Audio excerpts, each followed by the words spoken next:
So I'll talk a little bit about Parents Place, give you some of our stats, that sort of thing. Parents Place is an organization that was founded by parents in 1990. We became an actual entity, and we have 2 grants right now. Both are federal grants with some state money thrown in there. One is to be the Parent Training and Information Center for the state of Maryland.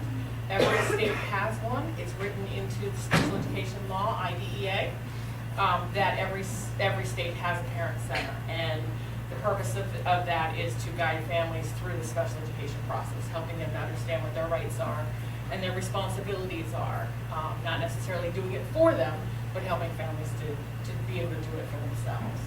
And the other thing, a few years later, a grant opportunity came about where we became the family-to-family health information center for the state of Maryland, which really was the perfect union. I think so many times families call us and in talking to us about, and my kid just was diagnosed, or my kid is having trouble in school, and we're also having trouble getting the proper doctors or understanding our insurance or figuring out how to get the services our child needs beyond the school system. And so we were able to get the second grant that helps us to be able to navigate both the health system and the special education system.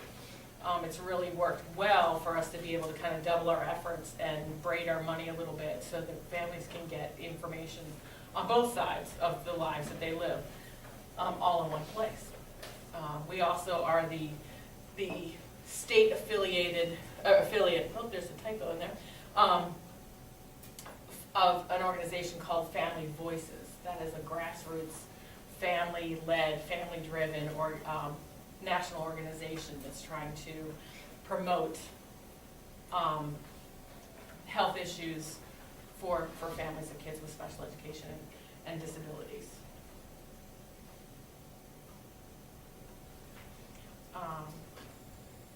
So I think I probably answered the question already, but why do we have parent centers? Because families are just really confused. All these systems that families are trying to navigate while dealing with the fact that their child has an issue that probably, as they grow, oftentimes kind of gets bigger and bigger. And so our job is just to kind of help families to figure out what their priorities are, how to partner better, how to communicate with both the education system and the health system. We do a lot of advocacy as well at all kinds of levels. We have one project that's called the Consortium of Care, or Community of Care Consortium. And one of the things that we promote in that most strongly, and really in everything that we do, is that parent or family professional partnership at all levels. So not only that families should feel like they are partners with their doctors making decisions for their own child or their own grandchild, but also all the way up the chain, up to policy making. Parents should be sitting on boards and advising folks who are making decisions about services for our kids and for our families. Parents should be at the table, even in Washington, D.C. That's some of what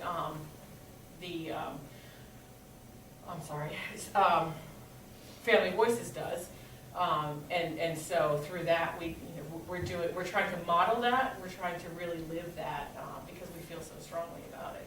So I do, and many of my colleagues do, sit on a lot of boards, a lot of advisory committees, that kind of thing. And what we would like to do is to get family members outside of ourselves. Everybody at Parents Place is a family member, so we get it when a parent calls. We all have kids with different things. Mine doesn't actually have autism, but I keep saying I could make a case if it would buy me something. She just has a lot of, she's multiple needs, and she's got cerebral palsy and seizure disorders and feeding disorder, and you go down the list, and we pretty much have just about everything.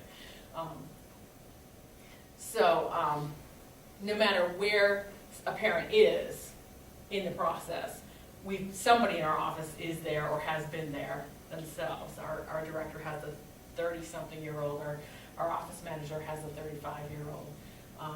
Mine is 18. We have some that are younger than that. So, we have kind of lived the life, and that's really important. I think it's what families want to hear.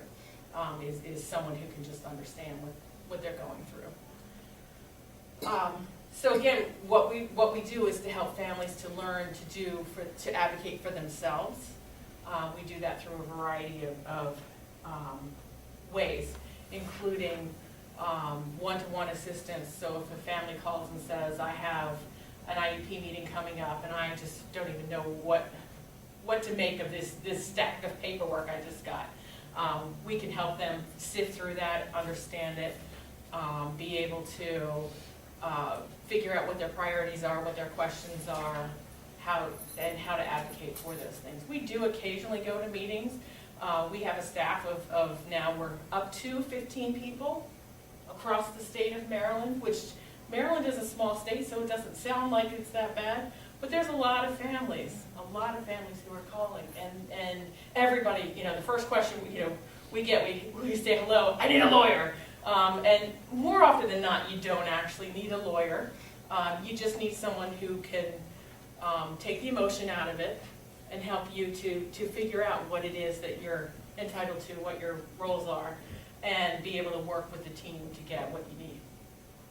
So we've been able to do that. So we can do that on a one-to-one basis. We have some intensive trainings that are multiple sessions, a leadership program. In fact, I've got flyers over there. I'll talk about it a little bit later, but we've got a 5-session, very intensive, all-day Saturday sessions where we really get into the law, and so that families can understand each piece and part of it, so that they will be able to be advocates for themselves, but also to be able to help other families who haven't had that training. We also have a health leadership program, which is a little bit less, which is shorter. It's only 3 sessions. We're in the middle of it now. And we are really focusing on legislative advocacy, understanding the systems and how the funding streams work, and then being able to prepare to possibly go to Washington, D.C., or possibly prepare to go to Annapolis to testify on bills that are important to families, or budgets, or whatever is important to the families themselves. So we're preparing for that, and that's been a pretty exciting program also. And we're going to morph the special education leaders program a little bit to add that advocacy component as well. We help families to, let me just double check that I covered everything. Also, find community resources. The other big question that everybody says is, how am I going to pay for camp? And so, not that we have money, but we've been able to hopefully find some resources, and what we would like to be is that one-stop shop for families, so that they don't have to, call here, to call there, to just be calling blind numbers, that we can give them real, solid information, that we can give them solid numbers. Call this person, call Mary at this number, and she will help you find things. Of course, money is limited, and so we can't promise anybody any money, and it's been really frustrating, especially as the budgets have gotten tighter. Certainly, the funding has gotten tighter as well. So we understand that frustration. Some of us are in the same boat of trying to figure out what are we going to do with our kids over the summer, but we're happy to share whatever information we've been able to find. And we also partner with a lot of other agencies, like Department of Health and Mental Hygiene. Certainly, we're as up to date as we can be with DDA funding, which is always something that seems to be changing. So we're doing our best to keep up with all of that. We also have, I've already touched on many of these.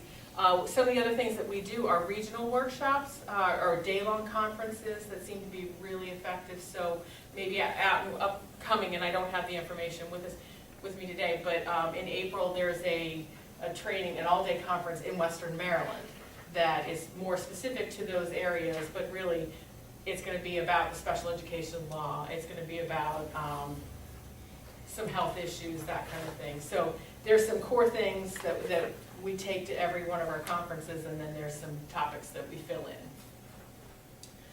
And we also have webinars and just single trainings too, just an hour or 2-hour training, either during the day or in the evenings. So we're trying to hit a variety of people in a variety of ways. It's hard. because we're all so busy and we're so caught up with what our kids, are doing, whether it's therapies or school or tutoring or, all the things that our kids have to deal with. I talked about our leadership programs. We're growing those. One of the things that we're doing with our leadership programs is we're concentrating on specific areas, because one of the things that we want to do is build kind of a cadre of families in a specific area. So we just finished one training that was specific to Baltimore City and Baltimore County. The information is not necessarily specific. It's based on federal law and state law, but we're building a community of families who can support each other as a way of kind of growing what we do, so that they can go to each other's IEP meetings possibly, or even just advise each other as they grow and they expand what they do, and encouraging them to get involved in their communities as well. So those have been pretty successful. We had one, we just finished that one. We have one coming up and starting in April that will be in College Park at the University of Maryland campus.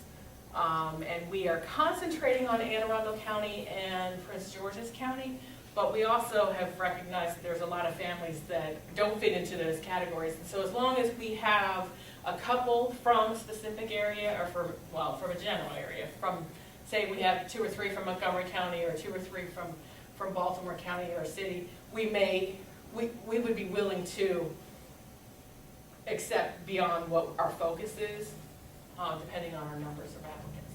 We did have 52 applicants for our Baltimore County and Baltimore City, so we did have to turn people away.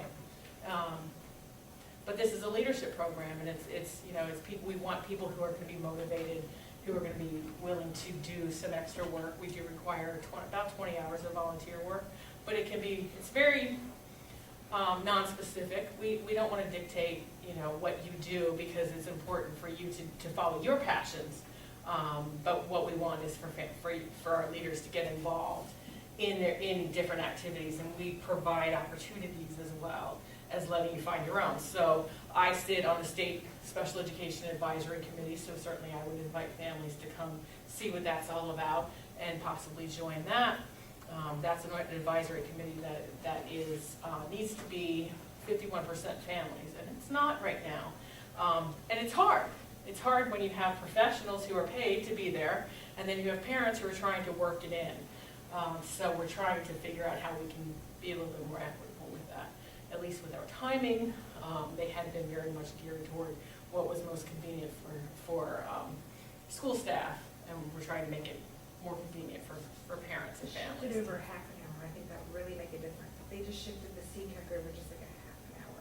To starting at 10:30. I mean, the state advisory committee is 10 to 2. Now, every local school system also has an advisory council, and they're same basic format where they're every county is set up a little bit differently, but it's supposed to be mostly families, but it's also supposed to include community members and school staff members as well. And their job is to advise the school system. And Maryland is lucky in that actually we've been able to get into state law that the local advisory committees actually have a budget. It's small, it's $2,500 a year, but you can do a lot of good with a little bit of money, whether that's to encourage families to participate in conferences that they might not have otherwise been able to do, or to buy materials, and some people have added like a library of information for families to be able to borrow and have. Every system's a little bit different. Are most of you all from Baltimore area or Howard County? I'm also the Howard County chair, or vice chair right now. Like I said, I sit on a lot of committees. Are these services free of charge? They are. We are, because we're federally funded. One of the things that we have really strive to keep is that we provide our services free of charge to families. We can help you with that. That would be good. We really can. If you want to call, don't call. Our brochures are on the back table. Don't call and ask for me specifically, because you heard, I sit on a lot of committees.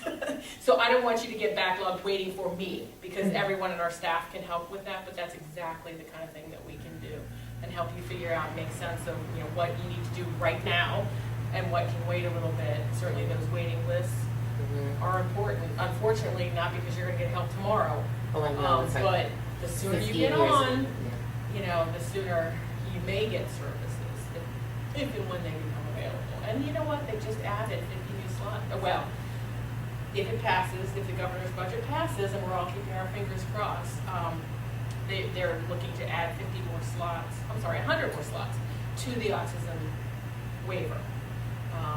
For those who aren't familiar with it, does everybody know what the autism waiver is?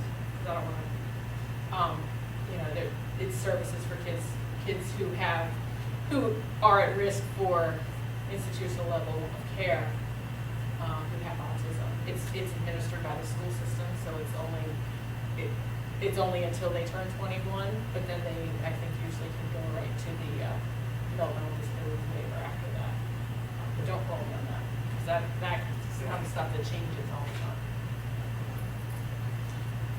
So we have regional conferences. We also have had a conference, an all-day conference, totally in Spanish, which has been really exciting. We held that last couple of years in Silver Spring. We've had 70 or 80 families who come. The whole day is in Spanish. I do not speak Spanish, but I certainly support this as much as I can behind the scenes. It's been really exciting to have families. You know, there's a lot of families that just, I mean, we think it's hard, and we speak English. Imagine taking that to a whole new level of now you have the cultural barrier and the linguistic barrier. It's impossible for these families to get the help that they need. So this has been really exciting. And we also have had that leadership program I was talking about. We have developed that in Spanish as well. So again, pretty exciting stuff that we can have these families be able to go out and help other families with some really good, solid information. We have healthcare transition conferences. In fact, we've got 3 coming up this spring. So if you have, I don't know ages of kids, but if you have kids who are looking into that transition age, 14 to 21, this is a great opportunity for families. And what we're looking at, we're not looking, well, generically we're looking at transition in total. So we're looking at transitioning to life beyond school. We're really focusing on healthcare because I think that's the piece that gets missed. How do you find doctors who are going to take care of your kids? Why is it important? What about insurance? There's so much going on with the Affordable Care Act these days. It's hard to know for sure. It's hard for us to give solid answers, but there are certain things that we at least need to give you to think about and to plan for, that sort of thing. So those are all-day conferences. We have one coming up. I've got flyers out there, but we have one coming up in the Central Maryland area, out by the airport, at the DoubleTree. We have one that's going to be in Southern Maryland, one that's going to be on the Eastern Shore this year. Last year we had 3 of them, and we had them in different locations. So we're trying to cover different areas to make it more convenient for families. And we also, as part of these healthcare transition conferences, we are looking at having a separate youth track, so the young adults or teenagers can come with their parents, but the parents are going here and the kids are going here, which is also very interesting because a lot of times the kids are good and the parents are like standing at the door and we're like, no, this is a parent-free zone, and the kids are good. You know, they're learning we're trying to help teach them to be able to take a little bit more responsibility for themselves.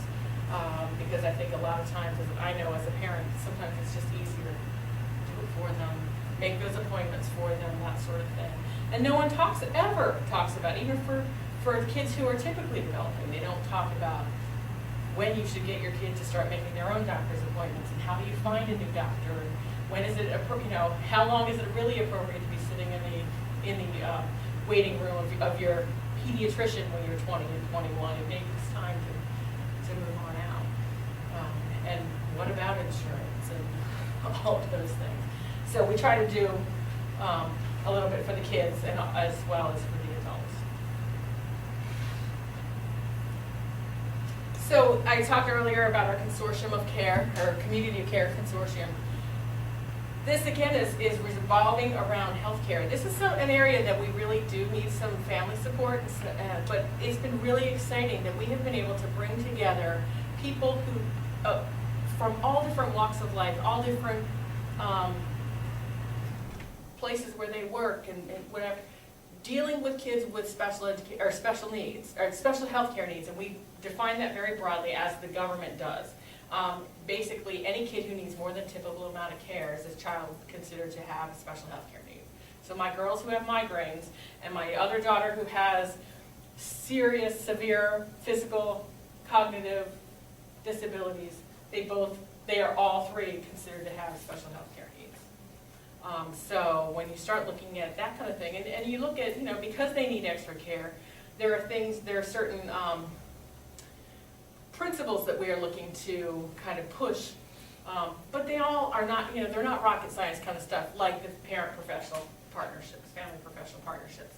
The idea of a medical home where families have coordinated care that's culturally competent. There's a whole list of C's that go with that.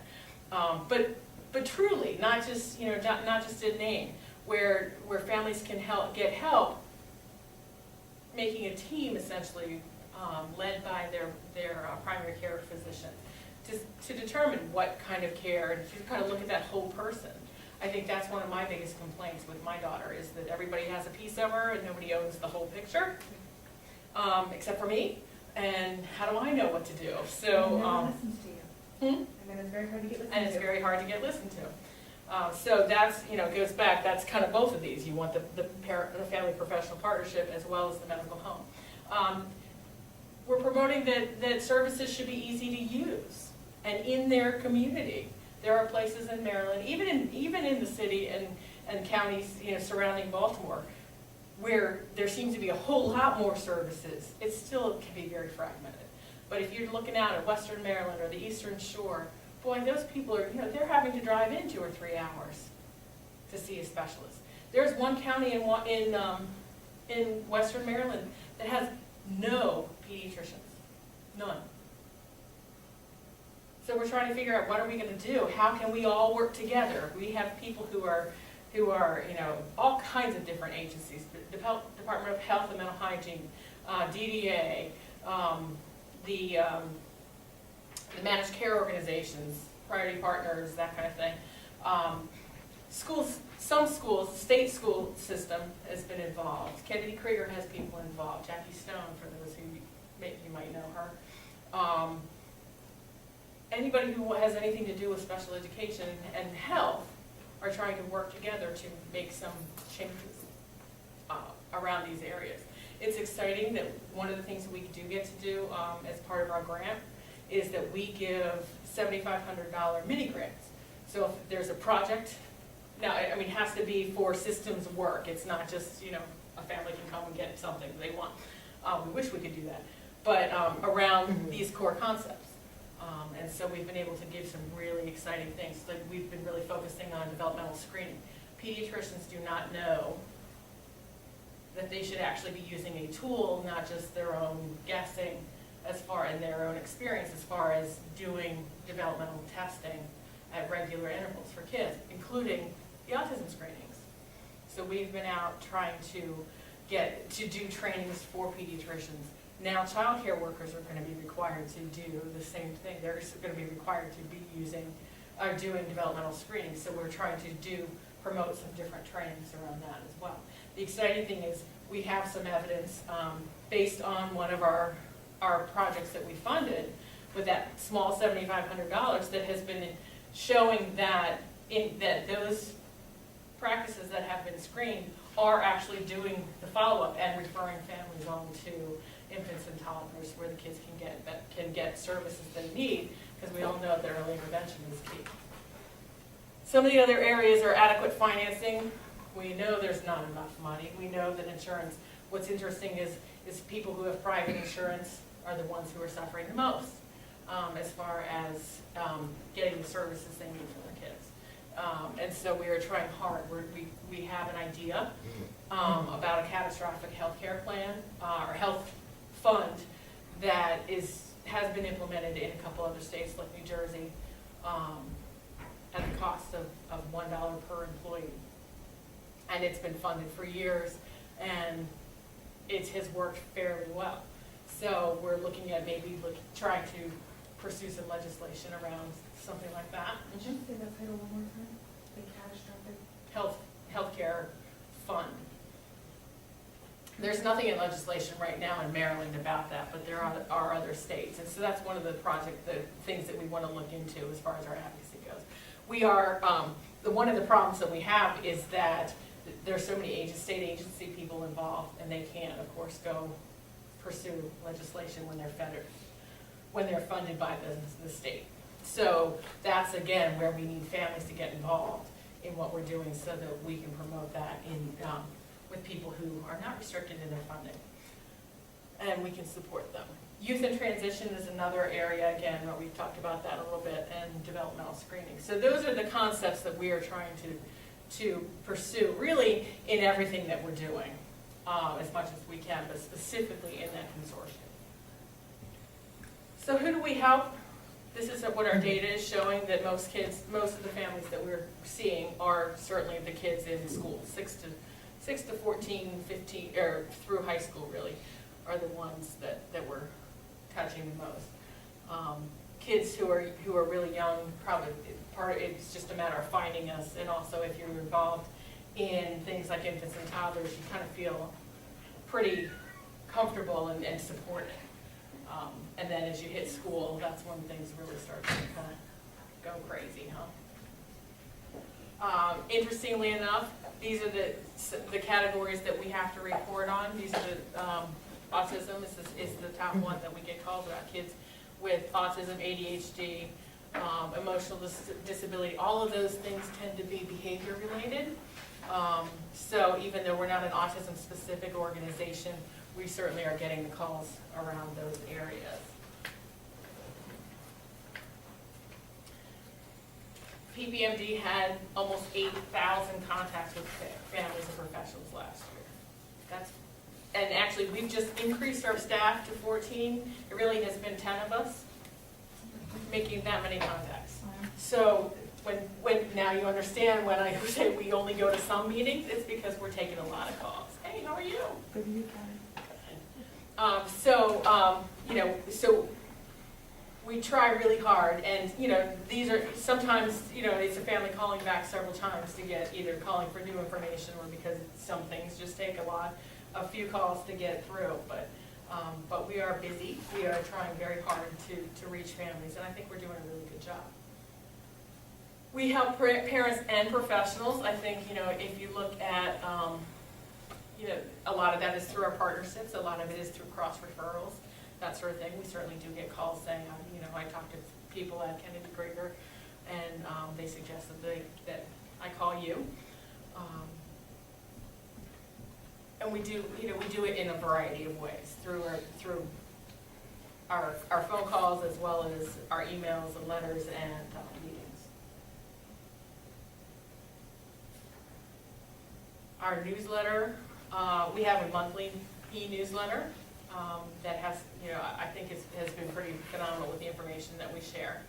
It's not just our own stuff, but we do certainly promote our own things, but we're promoting anything that we can find that would help families. And so I think our list is about 4,000, maybe higher. Each month we're sending out that many emails to families and professionals. Trainings, these are numbers from a couple years ago, but we're hitting almost 4,000 people a year through our trainings. 40% of our parents statewide are from culturally and racially diverse backgrounds. And this is a quote from a family. ppmd helped my parents find a doctor that could help. So our outcomes, people are really feeling very confident in the decision, in our ability to help them make decisions and find resources and get the services they need for their kids. this was one of our favorite quotes that a parent said one day, "I'm putting you in my cell phone's favorites list. You're the first person who's been able to explain that to me." So that's essentially who we are. I wanted to spend a little bit of time talking about a project that is really, really special to me, and that's called the Families as Faculty program. This is a program that where we match medical students with a family for a one-time couple-hour visit. The medical students come to the family's home, and they just have a couple hours to talk, to explore, to meet the child, to see what life is like at home. So many times we take our kids, I know mine, typical or not typical, developing, you take them to the clinic or to the doctor's office, and they don't perform. You're all geared up, whether it's suddenly their fever is gone, if you had them sick, or my daughter has seizure disorder and I don't think has ever once had a seizure in front of a doctor, as much as she was having, many a day at some point. They never saw it, they just had to take it on my report. And it's a stressful environment for a kid and for a parent, especially when you're trying to think, okay, I've got 10 minutes and I've got to get everything I can possibly get into that. What was my question? And, and then listening to the doctor tell you things that your kids should be doing and how you feel about that, it all just gets crazy. So this is a chance outside the clinic in your comfort zone to have people who are medical students. I also have a group of public health students that come. That's a once-a-year thing. I just was finished with that. Where they come out, they ask questions, we tell our stories. We do have some core concepts that we are trying to teach, and they're rocket science kind of stuff like fostering good communication, collaboration, valuing family strengths, valuing culture and spiritual beliefs. And culture is not just race and ethnicity. Every family has culture, and how does that work, and what's important and what's not, and also being compassionate. And what does that mean? And how do you display it? And more than anything, as we go through, we do a quick training on this. And one of the things that everybody stresses is, I don't want your pity. I don't want you feeling sorry for me. My life is my life. I know it's really hard, but I want you to understand and be compassionate, to be empathetic, but don't pity me. And it's a fine line. And as professionals, I can't imagine having to do that all day, every day, and trying to fit all that in this amount of time. But these are things that are just so incredibly important.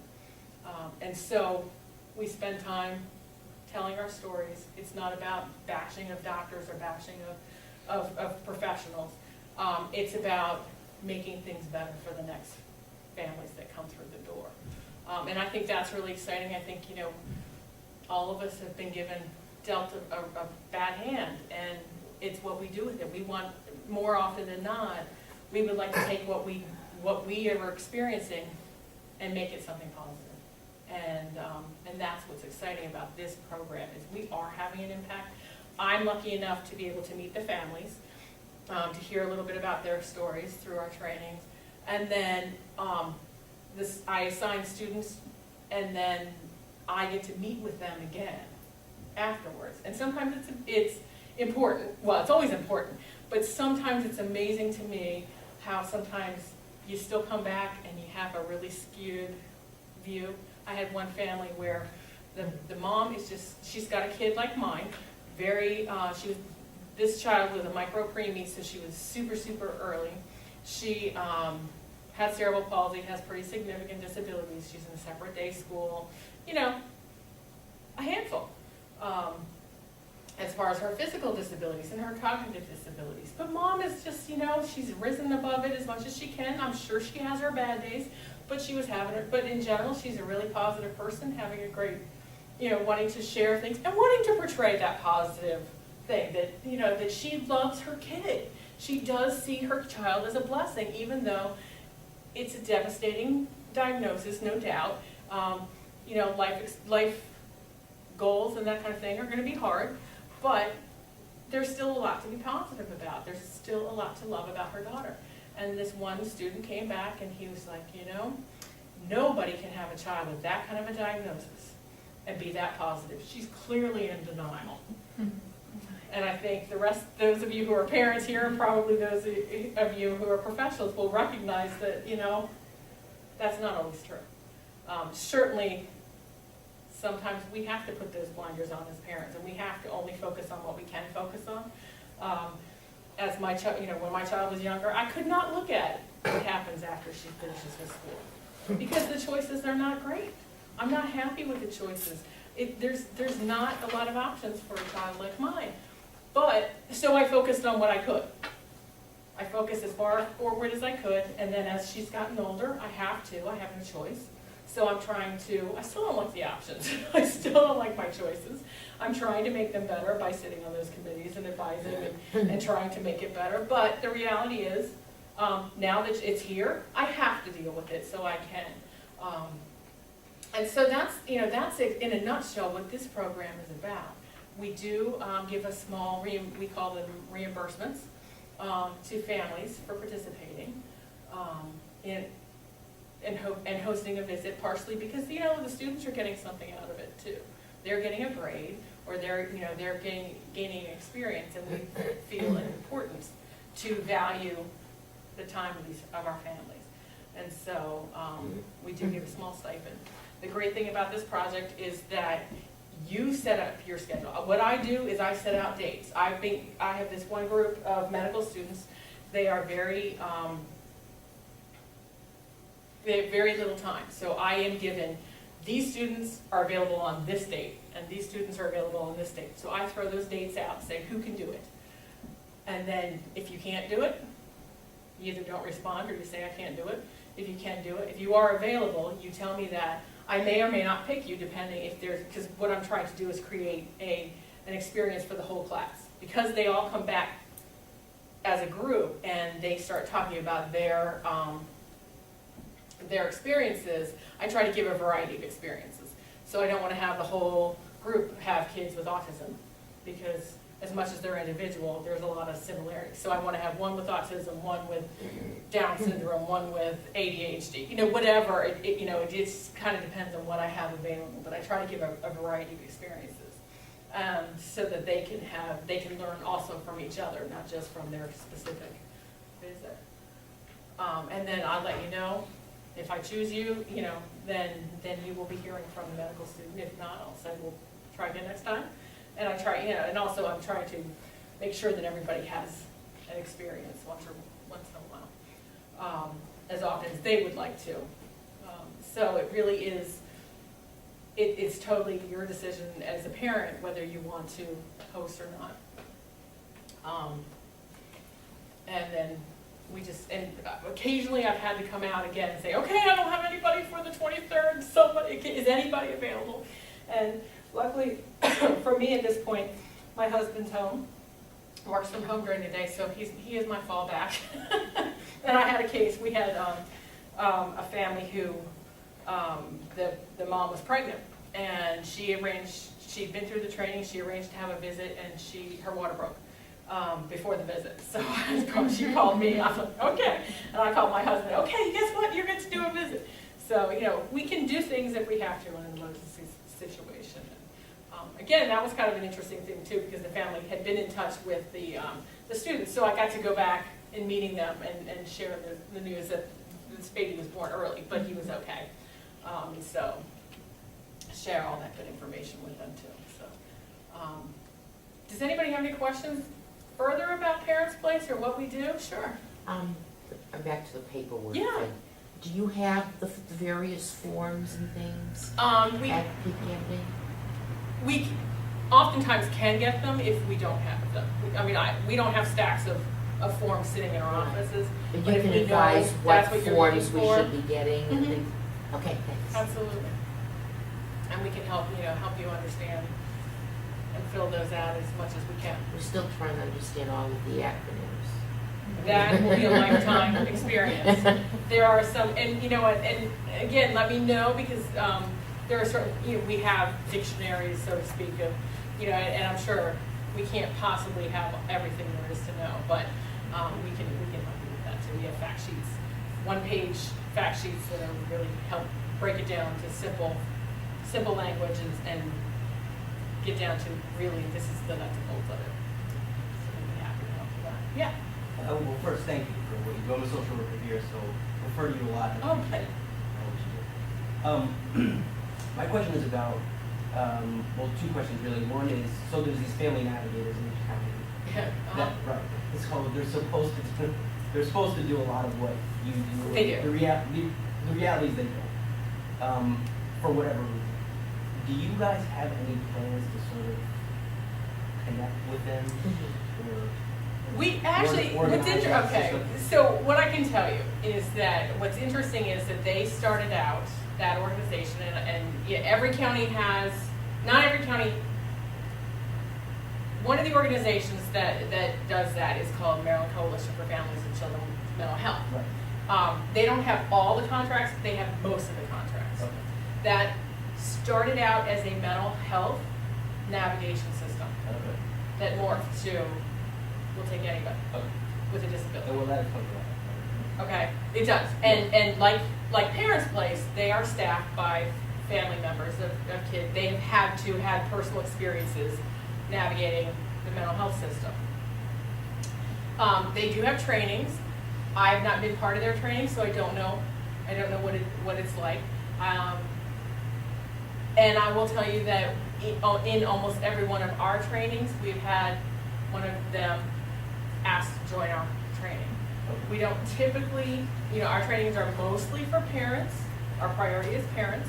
Not that we don't involve professionals, but it's mostly parents. But we feel like because if they are asking for training, for our training, because they are going to IEP meetings and helping families, then we feel it's important to at least, that we know they know good information. We don't know what their training is, and I don't want to speculate. And Sure. I'm on camera. Well, yeah, and I say they do. I mean, listen, But- I mean, but it's all, everyone's overwhelmed. right. I'm curious about the relationship. And the interesting thing is their funding is from different sources because they are mental health.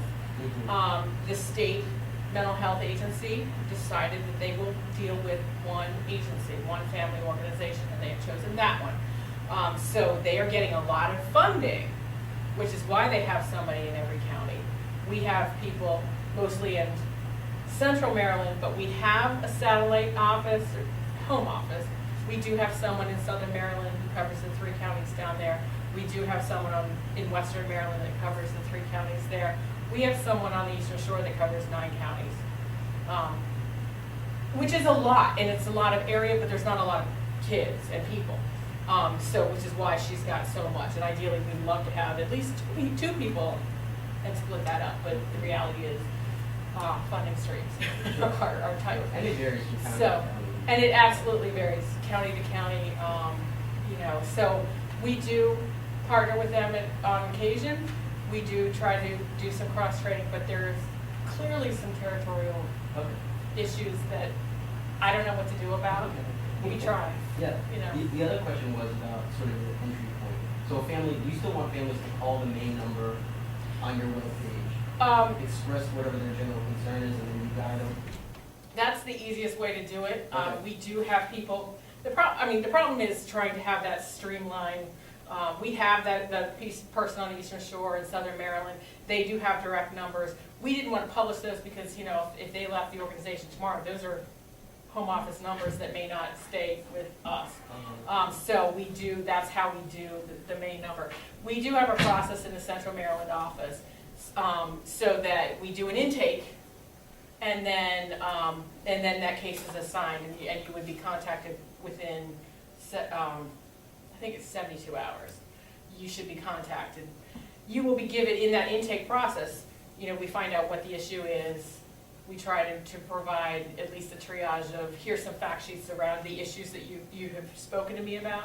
I can't say it works all the time as well as, but that's our system.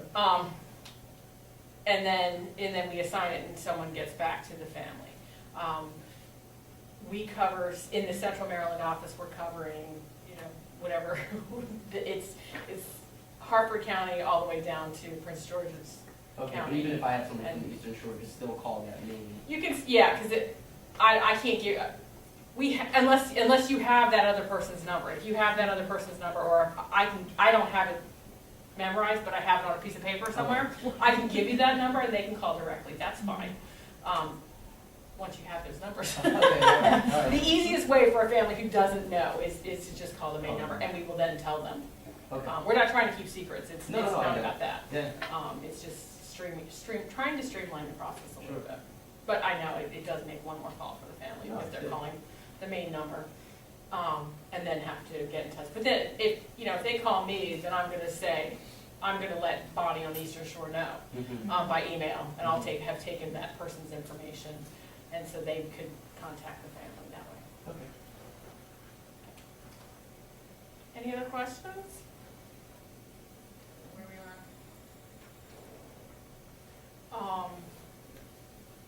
Trying to think if there's anything else. So I do have flyers for all of our events over on the side. I have a flyer about the Families with Faculty program. I did a quick and dirty there.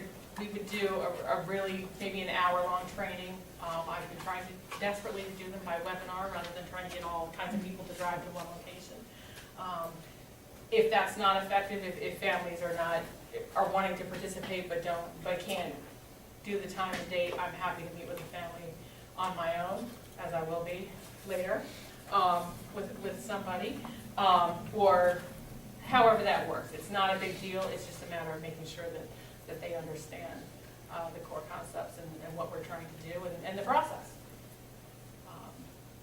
So I think, the other thing that I did not share is that we have a webinar coming up on March 15th. It's called Help, My Kid Keeps Getting Suspended. So it's a scary and frustrating process when kids start having behavior issues and the schools are not recognizing and understanding the behaviors. And it's really kind of scary to hear some of the stories that we're hearing about kids getting taken away in handcuffs, and kids who are, parents who are getting calls that say, just come get them, they're just really having a tough day, just come pick them up. That's called a suspension. And if it's not, if they're not gonna call it a suspension, then you should not be picking up your kid. If they are, there's protection. So it's important for families to understand what the rules are and how to work within the system for their own protection. And it falls under mental health. Right, that's, and there's a lot, and then there's so many questions about mental health versus health, and what's covered and what's not. There is a parity so that it should be covered, but is it, it gets very frustrating and very quickly. And we can't solve all the issues, but at least we can help you understand what the processes are, what is available, what is not available. And the frustrating thing, especially in this area, is that if you are on a federal plan or if the company is essentially self-insured, even though you have a card that says Blue Cross, if the company is self-insured, they don't have to. That's exactly They right. don't And have the to follow same the thing same with that rules. speech. If it's Yeah. not restorative, meaning if there was no speech Not at all, rehabilitation. exactly, it's Versus not covered rehabilitation. oftentimes. Yeah. Yeah, and there's several bills around that kind of stuff this year. So it's important to be watching and maybe even thinking about taking a trip down to Annapolis if you could be helpful. Or if it's affecting you. And that's huge. And that has been a big issue about habilitative versus rehabilitative services.